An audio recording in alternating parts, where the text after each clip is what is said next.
Matt, Michelle, and Grant. It's absolutely an honour to invite our next guest up. I've known the Chancellor for a long time, really looking forward to what he has to say. And I'd just say this, he really does bring, he's been talking about this innovation and technology narrative for a while. He really does bring that entrepreneurial view and lens to it. And I think that's partly because of his experience as a business founder and an innovator. So fantastic to have him here, ladies and gentlemen, the Chancellor of the Exchequer, Jeremy Hunt. Thanks, Con.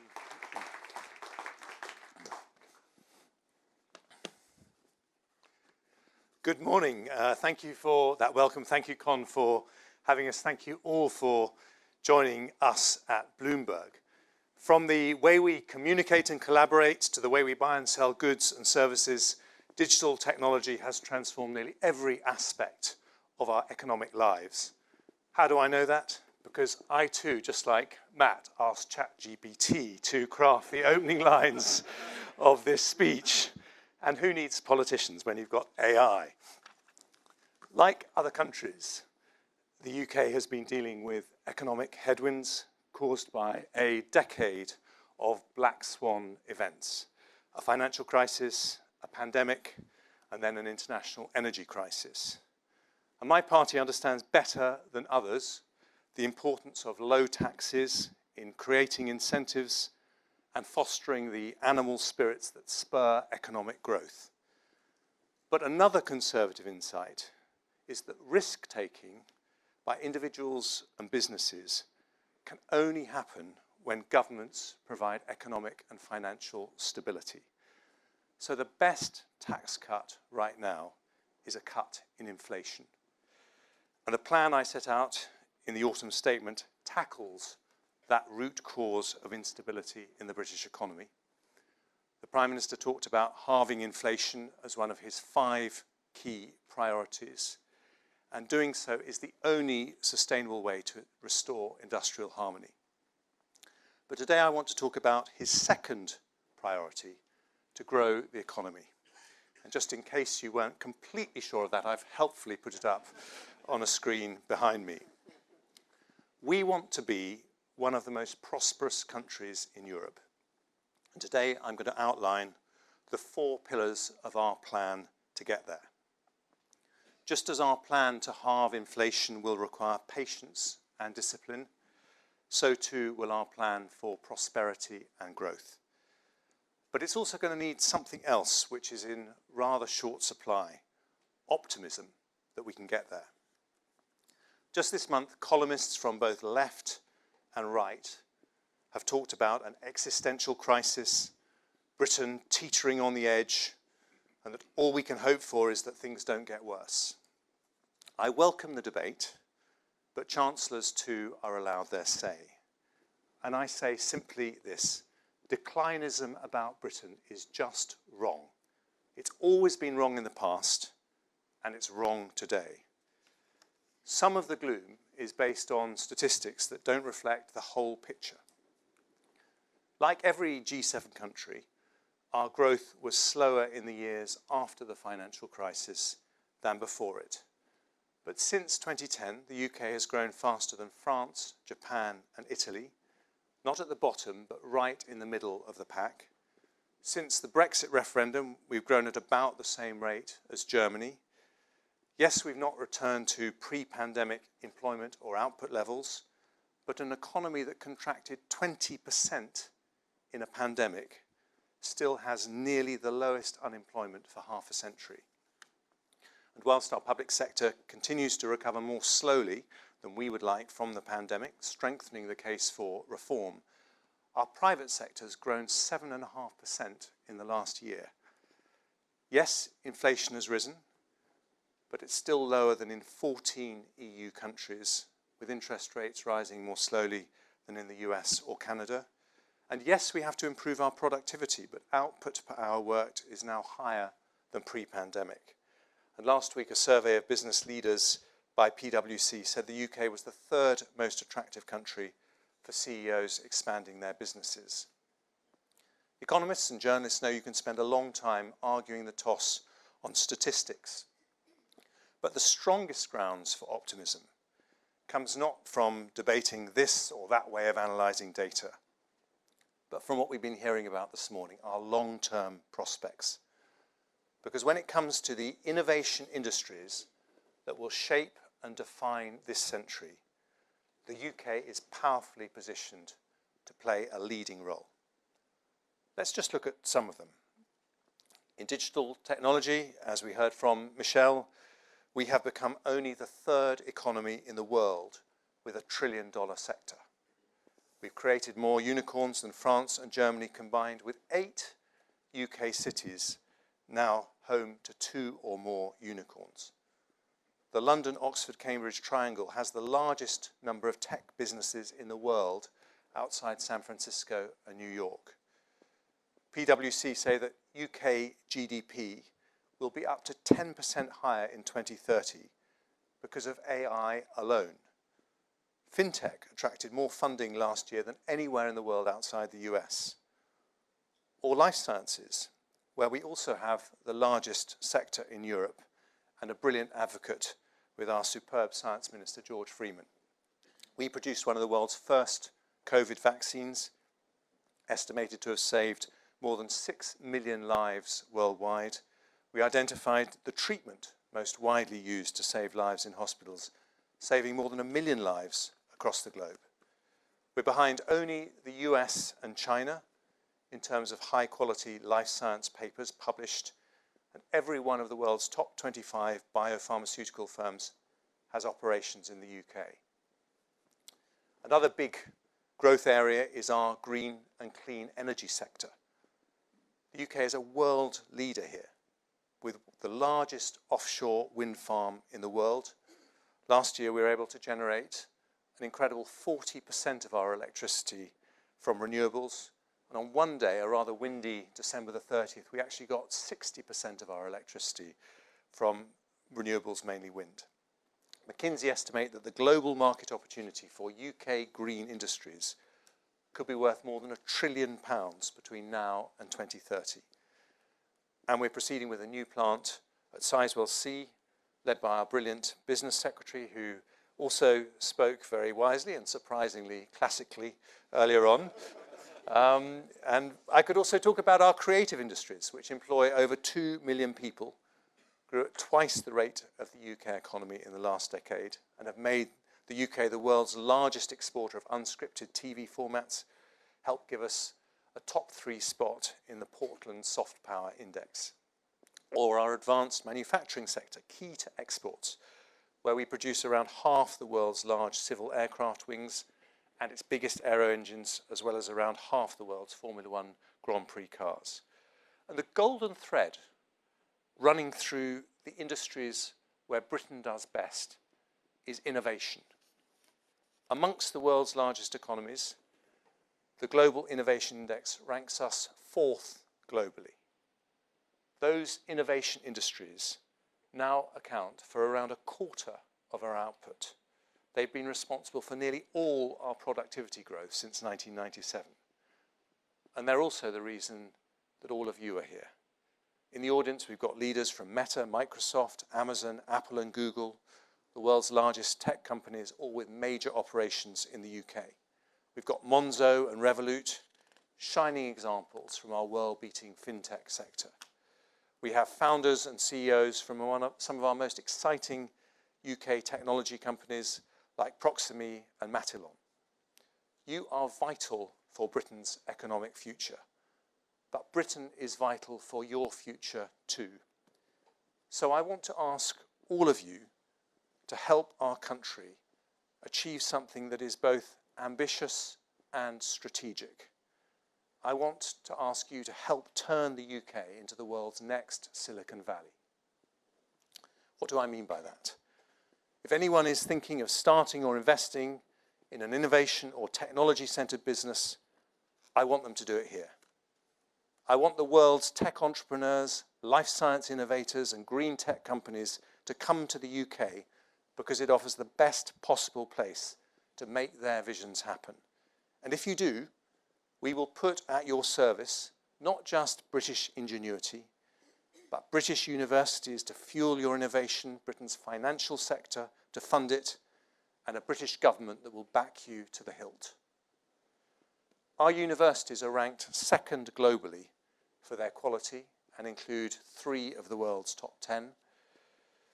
In order to support the groundbreaking work they do in so many new fields, the government has protected our £20 billion research budget, now at the highest level in history.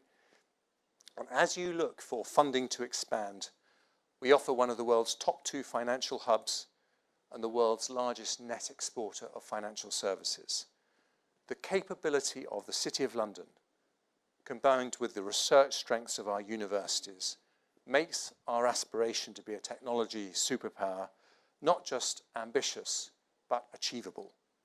And today I'm here to say the government is determined to make it happen.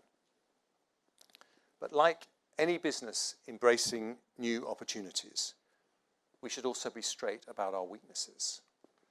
Structural issues like poor productivity, skills gaps, low business investment, and the over-concentration of wealth in the southeast have led to uneven and lower growth. Real incomes haven't risen by as much as they could as a result. Confidence in the future, though, starts with honesty about the present. So we want to be one of the most prosperous countries in Europe, and today I want to set out our plan to address those issues.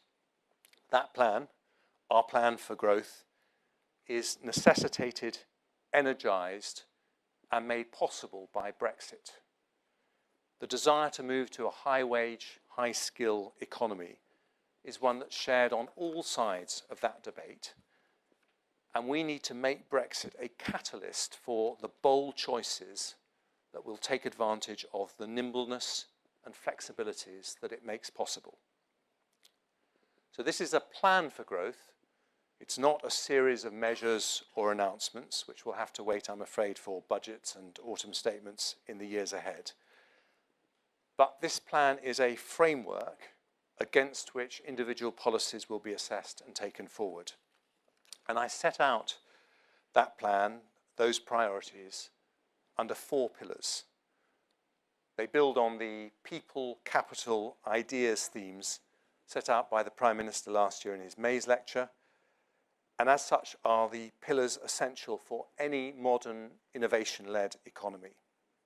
For ease of memory, the 4 pillars all happen to start with the letter E, the 4 E's of economic growth and prosperity, and they are enterprise, education, employment, and everywhere. So let's start with the first E, which is enterprise. If we're to be Europe's most prosperous economy, we need to have, quite simply, its most dynamic and productive companies. Now, there's a wide range of literature citing the importance of entrepreneurship on business dynamism, whereby more productive firms enter and grow and less productive firms shrink. But I don't just believe the theory, I've put it into practice. I set up and ran my own business for 14 years.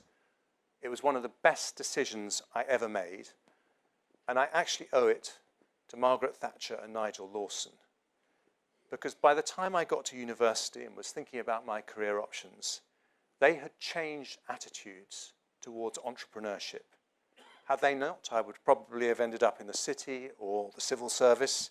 Instead, I took a different route to end up in the Treasury, less the fast stream, more the long way round. But like thousands of others setting up on their own, I learnt to take calculated risks, to live with uncertainty, and to work through failures, of which there were many. Every big business was a startup once. And we won't build the world's next Silicon Valley unless we nurture battalions of dynamic new challenger businesses. Today, we are already ranked by the World Bank as one of the best places to do business amongst large European nations, second only to America in the G7.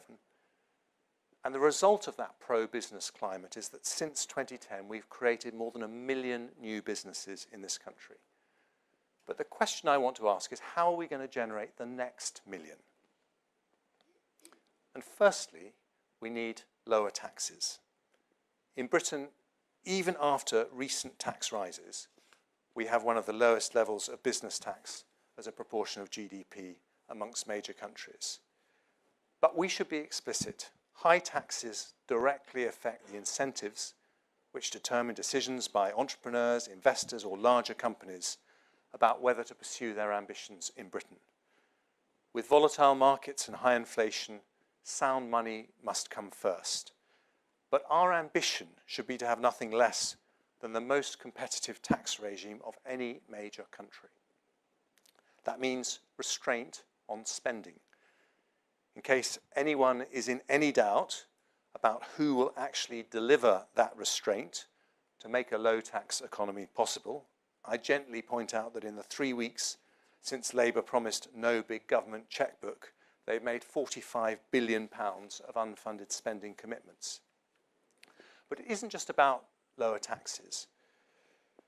We also need a more positive attitude to risk-taking. Let's start with one of the most public risks taken this year. Richard Branson, his team, and the UK Space Agency deserve massive credit for getting Launcher One off the ground in Cornwall. The mission may not have succeeded this time, but what we learn from it will make future success more likely. And we should heed the words of Thomas Edison, who said, "I haven't failed 10,000 times. I've successfully found 10,000 ways that will not work." Edison was American, and our attitude to risk in this country can still be too cautious compared to our US friends. But we are capable of smart risk-taking in this country. At the start of the pandemic, we bought over 350 million doses of vaccine without knowing if they would actually work. And we ended up with one of the fastest, most effective vaccine programs in the world. We also need, if we're going to deliver those competitive enterprises, smarter regulation. Brexit's an opportunity not just to change regulations, but also to work with our experienced, effective, and independent regulators to create an economic environment which is more innovation-friendly and more growth-focused. Our Chief Scientific Advisor, Sir Patrick Vallance, is currently reviewing how the UK can better regulate emerging technologies in high-growth sectors, and the government's identifying where to reform the laws we inherited from the EU. In the digital space, Sir Patrick is working with the brilliant Matt Clifford, who we heard from earlier, and our amazing Culture Secretary, Michelle Donnellan, both of whom gave excellent speeches. Before we conclude those findings, we want to hear from you, and that's why we've invited you this morning. And we'll repeat that process for green industries, life sciences, creative industries, and advanced manufacturing. Finally, when it comes to the E of enterprise, there is a critical need for easier access to capital, particularly scale-ups. I'm supporting important changes to the pensions regulatory charge cap. I've used the regulatory flexibility provided by Brexit to change the Solvency II regulations, which will begin to be implemented in the coming months. Alongside other measures announced in the Edinburgh reforms, this could unlock over £100 billion of additional investment into the UK's most productive growth industries. But there's much more to be done, and I want to harness the ideas and expertise in this room to turn the E of enterprise into an enterprise culture built on low taxes, reward for risk, access to capital, and smarter regulation. Now, the next E is education. And this is an area where we have made dramatic progress in recent years, thanks to the work of successive Conservative education ministers. The UK has risen nearly 10 places in the global school league tables for maths and reading since 2015 alone. Our teachers and lecturers are some of the very best in the world. As the Prime Minister said, having a good education system is the best economic, moral, and social policy any country can have. And that's why in the autumn statement, we gave schools an extra £2.3 billion of funding, and why the Prime Minister recently prioritised the teaching of maths until 18. But there is much to improve. We don't do nearly as well for the 50% of school leavers who don't go to university as we do for the ones who do. We have around 9 million adults with low basic literacy or numeracy skills, over 100,000 people leaving school every year unable to reach the required standard in English and maths. And that matters. We are becoming an adaptive economy in which people are likely to have to train for not one, but several jobs in their working lives. Not having basic skills in reading and maths makes that difficult, sometimes impossible. And equally important is what happens beyond school. We've made progress with T-levels, boot camps and apprenticeships, and Sir Michael Barber is advising the government on further improvements to the implementation of our reform agenda. And we want to ensure our young people have the skills that they would get in Switzerland or Singapore. If we want to reduce dependence on migration and become a high-skill economy, the E of education will be essential. And that means ensuring opportunity is as open to those who don't go to university as to those who do. So, Silicon Valley enterprises, Finnish and Singaporean education skills. Let me now turn to the third E, which is employment. If companies can't employ the staff they need, they can't grow. High employment levels have long been a strength of our economic model. Since 2010, we have seen a record employment rate, the lowest unemployment in nearly 50 years, and labour market participation at an all-time high, partly thanks to the coalition reforms of a decade ago. We are at 76% employment levels, higher than Canada, the US, France, or Italy. But the pandemic has exposed weaknesses in our model. Total employment is nearly 300,000 people lower than pre-pandemic, with around 1/5 of working-age adults economically inactive. Excluding students, that amounts to 6.6 million people, an enormous and shocking waste of talent and potential. Of that 6.6 million people, around 1.4 million want to work, but a further 5 million don't. So it's time for a fundamental program of reforms to support people with long-term conditions or mental illness to overcome the barriers and prejudices that prevent them from working. We will never harness the full potential of our country unless we unlock it for each and every one of our citizens. Nor will we fix our productivity puzzle unless everyone who can participate does. So to those who retired early after the pandemic or haven't found the right role after furlough, I say Britain needs you, and we will look at the conditions necessary to make work worth your while. That's why employment is such a vital third E. Enterprise, education, employment. 3 key components for our long-term prosperity. And I conclude with my final E, everywhere. That means ensuring the benefits of economic development are felt not just in London and the South East, but across the whole of the UK. It is socially divisive if young people feel the only way to make a decent living is to head south. But it's also economically damaging. If our second cities were the productive powerhouses we see in other major countries, our GDP would be nearly 5% higher, making us second only to the United States and Germany for GDP per head. And that's why levelling up really matters, and why last week it was so exciting to see the progress being made. Since February 2020, when the levelling up agenda really got underway, 70% of new employed jobs have been created outside London and the South East. Thanks to our powerhouse regions, we remain one of the top 10 manufacturers globally, and the same is starting to happen with new industries, whether fintech in Bristol, gaming in Dundee, clean energy in Teesside. Every region has seen pay grow faster than London since 2010, which shows that our approach to regional growth is working. But there's much more to do. And whilst government grants can play a galvanising role, they aren't the whole answer. We also need the connectivity that comes from better infrastructure. That's why in the autumn statement we protected key projects like HS2, East-West Rail and Core Northern Powerhouse Rail.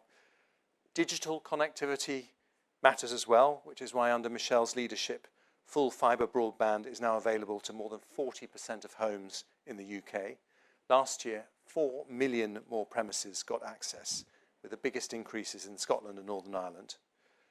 But the E of everywhere has to be about local wealth creation as much as about local infrastructure. So this year we will announce investment zones, mini Canary Wharfs, supporting each one of our growth industries, each one focused in high potential but underperforming areas, in line with our mission to level up.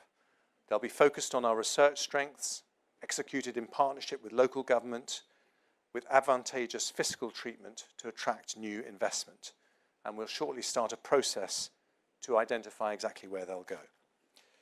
But spreading opportunity everywhere needs local decision-making alongside local infrastructure and local enterprise. So we must also give civic entrepreneurs more ability to find and fund their own solutions without having to bang down a Whitehall door. Shortly, over 50% of the population of England will be covered by a devolution deal, and 2/3 covered by a unitary authority, and that's a very important part of that. But we need to move more decisively towards fiscal devolution so that fantastic local leaders like Ben Houchen and Andy Street have the tools they need to deliver for their communities. So 4 E's: enterprise, education, employment, everywhere. 4 E's to unlock our national potential to be one of Europe's most exciting, most innovative, and most prosperous economies. Bill Gates is supposed to have said people overestimate what they can do in 1 year and underestimate what they can do in 10. When it comes to the British economy, we're certainly not going to fall into that trap. We will remember the essential foundation on which long-term prosperity depends, namely the sound money that comes from bringing down inflation. But right now starts our longer-term journey into growth and prosperity. World-beating enterprises to make Britain the world's next Silicon Valley. An education system where world-class skills sit alongside world-class degrees. Employment opportunities that tap into the potential of every single person so businesses can build the motivated teams they need. And as talent is spread everywhere, so we will make sure opportunities are as well.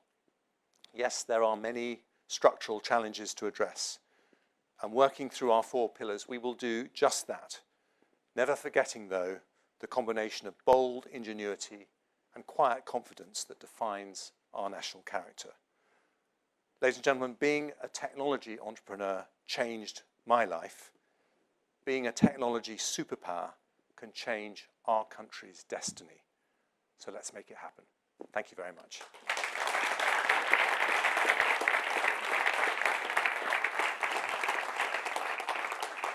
Take that. I think it's better if you take that one so they can hear you. Chancellor, thank you very much indeed for that very substantive speech and a very wide-ranging exposition of some of the opportunities and a candid assessment of some of the challenges ahead.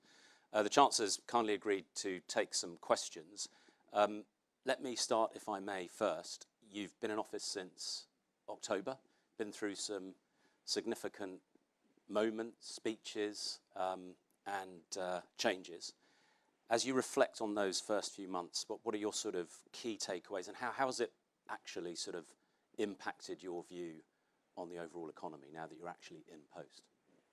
Well, obviously I've learned a massive amount in the 3 months that I've been doing the job, but let me say the thing that hasn't changed from the days that I set up my own business from scratch back in the early 1990s. I think the most successful organizations are ones that manage to combine tackling the short-term problems, doing all the short-term firefighting that any business, any organization has to do, but never allowing that to deflect you from a longer term vision. And what I'm trying to outline today is what that longer term vision is. And we know that we have to deliver on these 5 priorities. They are the British people's priorities. And as far as the economy is concerned, getting inflation down is absolutely central. And we won't stop at anything to do that. But we also know that if we're going to unlock our potential, we have to do more than that. And by the way, this is a project that is not going to happen in the next 18 months or the time span before the next election. And really what I'm trying to say is there is an incredible opportunity for us as a country, and we've just got to grab it. And there are things we can do now as steps on that journey, even if we're not going to get all the way there. But I would say that becoming the world's next Silicon Valley is the opportunity that if I'm able to unlock with the brilliant team of ministers you've heard from this morning, would be the thing that all of us are most proud of in 20 years' time, if it happens, when we're long gone from the front pages of your newspapers. And I think that's something really, you'll be pleased for that for another reason, but you know, I think that's something we should all be proud of and work hard for. Thank you. Let's get into the questions that Chancellor's kindly agreed to take. Joe Hills from ITV. Is Joe here?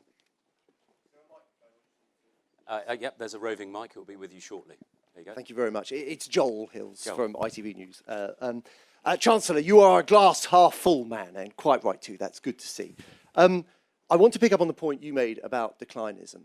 The evidence clearly shows that, as you point out, many countries have struggled with low growth in the last decade or so. The evidence also shows that the UK is towards the back of the pack.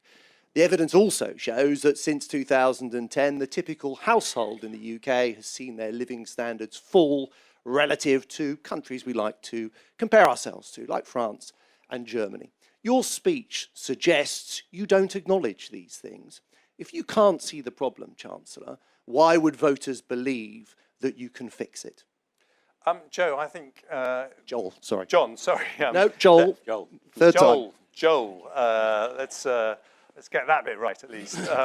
I think you're completely wrong. My entire speech is about how we deal with the productivity paradox, which has been at the heart of why we haven't seen that growth in real incomes. If we don't invest in improvements in our education system, improvements in our skills, if we don't find opportunities for the millions of people who could work, could contribute to our economy, but don't at the moment, we're not going to solve that productivity paradox. And I don't think it matters if you're on the left or on the right. Economists agree that is the central issue. If we address the 4 pillars that I talk about, we solve that, we can start to see a sustained growth in real incomes. And I would just say that if you look at what's been happening, I don't accept that we're towards the back of the pack compared to what other countries are saying. I think any accurate examination of the statistics says that we've been affected in broadly the same way as our peer countries. The difference is our long-term opportunity. Just last year, becoming the world's 3rd trillion-dollar tech economy shows that even in really difficult times, we can make incredible progress. Jim Pickard, Financial Times. Mike for Jim. Quick question. First, have you ever paid a penalty to HMRC? And then the wider question is, Britain is under pressure from the Inflation Reduction Act in the US with over £300 billion of subsidies for green industries. We now have a backlash from the EU with Brussels gathering European countries to do similar activities. All we've heard so far from ministers is complaints that this is all terribly unfair. I know you don't want to talk about specific measures in your budget, but is the government thinking hard about how to do something to help British green businesses and industries which is facing this major threat? Thank you. Thank you, Jim. On your first question, I'm not going to talk about my personal tax affairs, but I don't think there's anything you'd find interesting to write about, if I can put it that way. On your second question, yes, we have some concerns about the Inflation Reduction Act. And the reason is because we believe in free trade, and we believe that if we're going to get to net zero, which is extremely important, we will be more effective if we exploit the competitive advantage that we have, that the United States have, that Asian countries, that EU countries have. We will get there faster and more cheaply than we would otherwise do. But Are we worried about the long-term future of our clean energy industries? Absolutely not. We have the second largest wind capacity in the world after China, the single largest wind farm. We are second only to Germany in Europe for our generation of electricity from renewables. We have a massive amount of investment, and we have a massive queue of people who would like to invest more.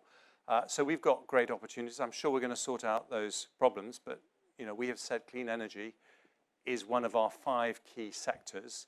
And by the way, nuclear is a very important part of that. And despite the financial constraints, we prioritize Sizewell to show that we're going to make progress in that area too. Paul Kelso, Sky News. Paul around. Hi, Chancellor. Paul Kelso, Sky News. You've talked about honesty and you've talked about Brexit. The reality of Brexit for many companies is delays, red tape, additional costs. They can't hire the people they want to come to this country, and you can't stop the people you don't want to come to this country. Would it not be more honest to acknowledge that Brexit is failing on its own terms for business, and those terms need to be readdressed? No. And I think if you look at the facts, our growth has been, as I said in the speech, about the same as Germany since the Brexit referendum. It's a big change in our economic relations with our closest neighbours, and of course that is going to need adaptation, and of course there is some short-term disruption.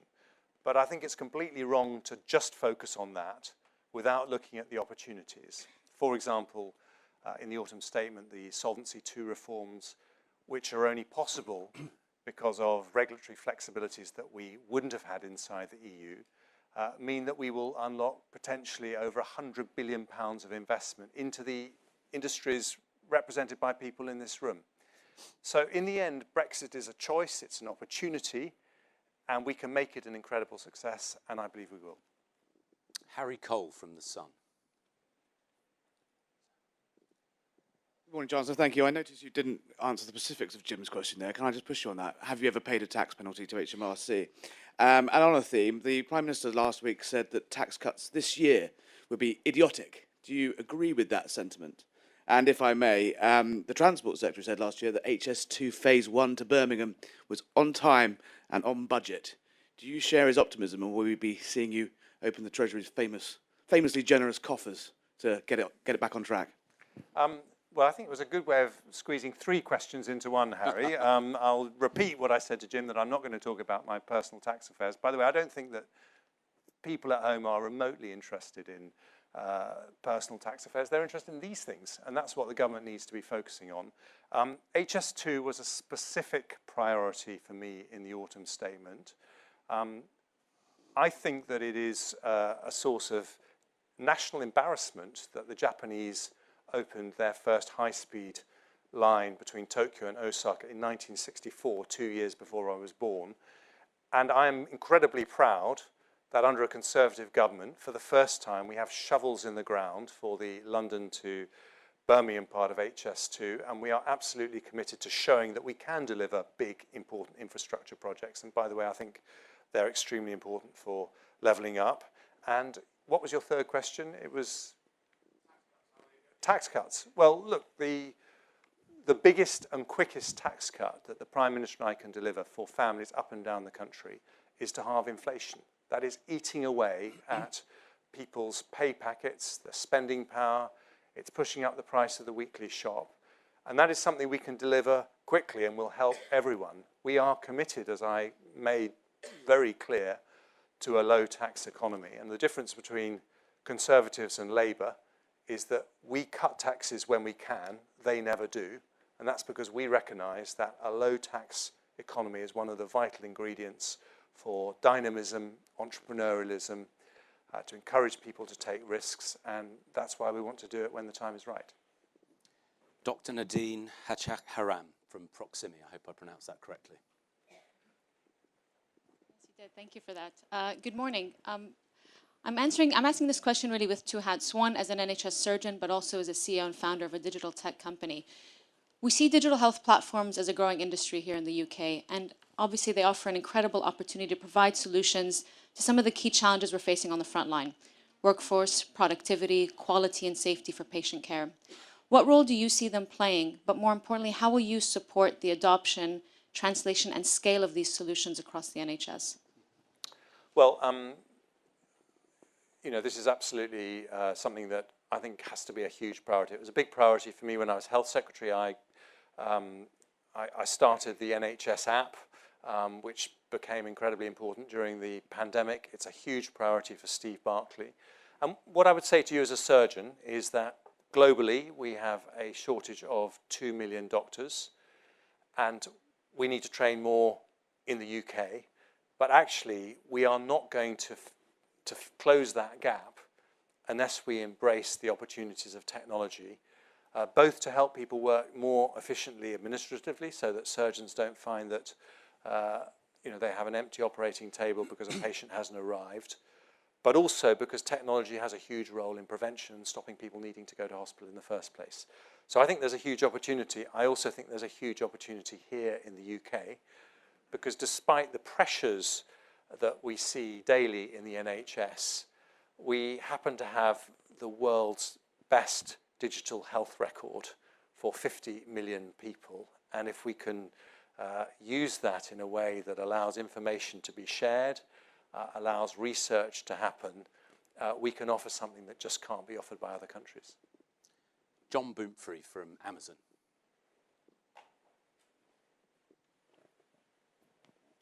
Good morning, John Boumfrey from Amazon. Chancellor, I welcome your remarks and your compelling vision for the UK to become the next Silicon Valley. My question was on your second pillar of education. What more can government and business do in partnership in the short to medium term to create the right skills environment that's required to deliver this future growth? Well, thank you. I mean, it's a really important question, and there's obviously a lot that government can do because we're responsible for the school system. But when it comes to skills and apprenticeships, we can only do this in partnership with business. The apprenticeship program has been an extraordinary success. The first visit I did as Chancellor after the autumn statement was to see HS2 being built at a junction outside Birmingham, and I spent time talking to an apprentice who was incredibly proud. It was a 4-year degree apprenticeship. She was doing that, she was going to get a degree at the end of it, and she wasn't going to have any tuition fee debt either, and it's really taking off. But I think there are things where businesses can help us do more, and one particular area I think we would like to talk to you more about is what we could do to encourage older workers back into the workforce and also to discourage them from retiring, so more occupational health access to people who have a mental health problem, a back problem, when they are potentially thinking of leaving the workforce. I think that's something where employers can have a really big role. Also, I think when it comes to apprenticeships, there is a sense that apprenticeships are for young people, but there are lots of people who are ready and willing to consider a new career in their early 50s. They're expecting to work potentially for another 20 years. And they might need a slightly different type of apprenticeship, a slightly shorter type of apprenticeship. And I think that could be very good for you at Amazon. It could be good for everyone here. So that's a dialogue that with Gillian Keegan we very much hope to pursue. Right, we're going to wrap it up there for a breakout and networking session, and then we're going to go to our various roundtables and panels. Chancellor, thank you very much indeed for that speech. Thank you for the questions, but thank you for everything that you're doing in terms of engaging with business. Really appreciate it. Thank you. Thanks, Carl. Thank you. Thanks again.